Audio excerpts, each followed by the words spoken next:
At the recent G20 finance ministers meeting, the group was unable to issue a joint communique because Russia and China were opposed to the use of the word war in the communique. What is your reaction to Russia and China politicizing the G20, and what your hope for the G20 foreign minister meeting that is set to take place? Well, negotiations regarding a final communique or a final statement from the G20 foreign ministerial are ongoing, so I wouldn't want to get ahead of that. But what I will say is that the G20 is an important forum. We are supportive of India's leadership and its effective stewardship of the G20 this year. And it's an important forum where, as guided by the Indian leadership this year, participants will be able to talk about the issues that matter most to the people that is represented by this forum.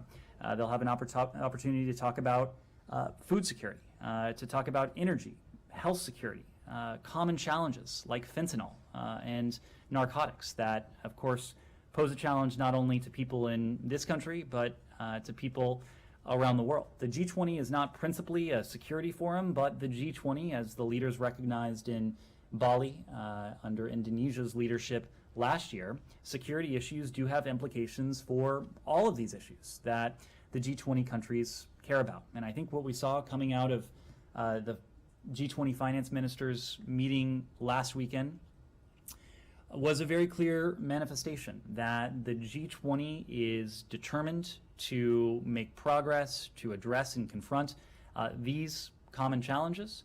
And to the extent there are divides within the G20, it is Russia, it is China that find themselves isolated. You saw that very clearly reflected in the statement that emanated from India last week, but we'll have to see what comes out of deliberations. The COVID-19 origins. Now that FBI Director Wray has confirmed that his bureau assessed that the origins were likely coming from a lab incident in Wuhan, China. How does that change the calculation or assessment by the State Department? And then do you have anything to update the overall U.S. assessment? The assessment has not changed since I was last asked about this on Monday. What I said on Monday remains true today. There are a variety of views within the intelligence community. There are some elements of the intelligence community that have reached conclusions on one side. There are some elements that have come to a different conclusion. There are some that say they simply don't have enough information to reach a firm assessment on the origins of COVID-19. What we do know is that for more than 2 years now, the PRC has been blocking international investigators and members of the global public health community from accessing early disease information. It is important that the PRC demonstrate transparency, not only for the benefit of people around the world, but also to the benefit of the people of China. Only by fully understanding the origins of COVID-19 will we be best able to prepare ourselves should another outbreak turn into an epidemic and turn ultimately into a pandemic. We want to learn and to harvest every single lesson we can from COVID-19 to best position the international community to effectively prevent the outbreak of another similar pandemic. He has no plan for the meeting with Russian or Chinese counterparts at the sidelines of G20 ministerial meeting in India. Do you have anything to add on this? And also regarding U.S.-China relations, how do you describe the current tension with China, given the U.S. concern over China's potential research support to Russia? So on your first question, the Secretary did have an opportunity to address this just a few hours ago. I don't have anything to add beyond what he added, namely that the G20 is a fairly small place. I expect that he'll have an opportunity to be in the same room as his Russian and PRC counterparts, as is always the case in the G20 context. When it comes to our relationship with the PRC, we believe it's incumbent upon us to maintain channels of dialogue. And the issue that you raised are concern that the PRC is considering providing lethal assistance to Russia for Russia's use against the people of Ukraine is part and parcel of that.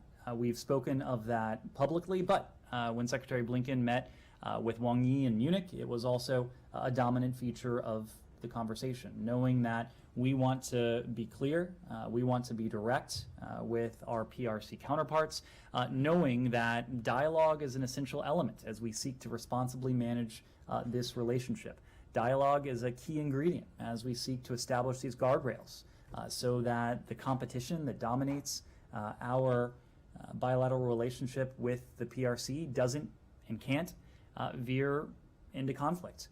The PRC, when it comes to this, ultimately is going to make its own decision, but consistent again with the point about dialogue, we want the PRC to be in a position to make an informed decision, to know that if it continues down this dangerous path, that they would incur costs and consequences from the United States and from many countries around the world.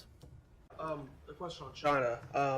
Assistant Secretary Crittenbrink testified yesterday with the House Foreign Affairs Committee about fentanyl, and he said that the discussions with China have not been very satisfactory about this issue, and you've said similar things from the podium, that there hasn't been a ton of progress from direct engagement.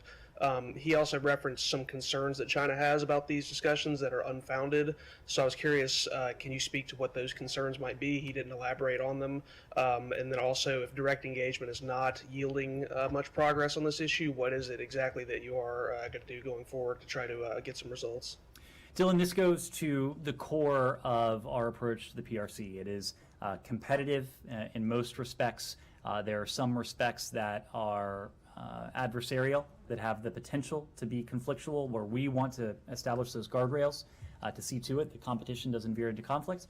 But there are also areas that we believe have to see elements of cooperation. And these are areas where there are common challenges, common threats that both of our people face. The United States is a responsible country. We want to act responsibly. We seek to act responsibly to, in the first instance, protect our people, to protect our interests, but also in a way that will protect people around the world. And narcotics, like fentanyl, is very much one of those issues. We continue to see PRC origin precursor chemicals being used in illicit fentanyl production.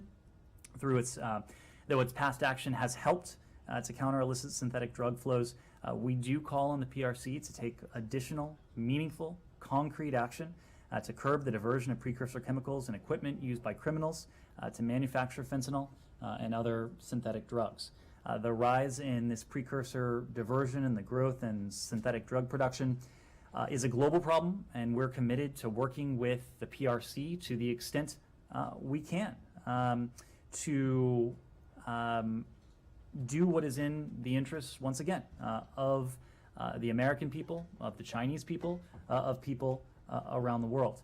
By working together, we'll be able to strengthen international cooperation and impede criminal organizations' ability to easily produce and traffic illicit synthetic drugs around the world. It's especially acute in this country, where fentanyl overdoses are the leading cause of death in Americans between the ages of 18 to 49.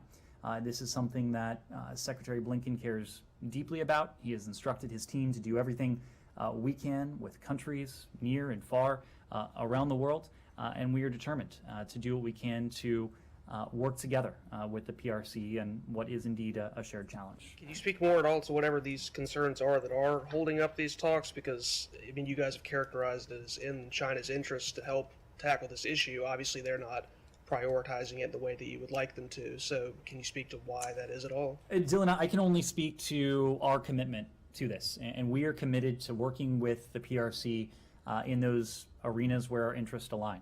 This is one of those arenas. Narcotics, fentanyl in particular, is a threat to the American people. It's a leading cause of death in this country, and we are committed to doing everything we can to address this with countries around the world, including the PRC.